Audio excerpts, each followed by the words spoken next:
The Heckler Koch prototype, like the AAI, fires a 3-round salvo burst.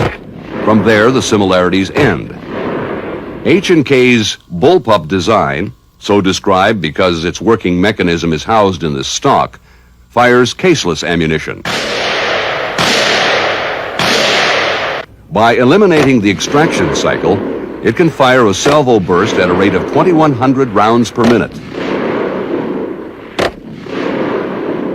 The weapon also fires single shot or fully automatic at 400 rounds per minute. The mechanism consists of a rotating chamber and a recoiling system that delays the recoil until after the third bullet has left the muzzle. The single-row magazine located on top of the weapon holds 45 rounds. The sighting system consists of a dual-power integral optic sight. Its caseless ammunition weighs half as much as the M16's and is 40% smaller, a significant benefit to the rifleman. The round consists of one solid block of high ignition temperature propellant with a bullet inside. H&K's weapon and ammunition, with the exception of the optic sight, is identical to the G11 rifle being tested by the German government.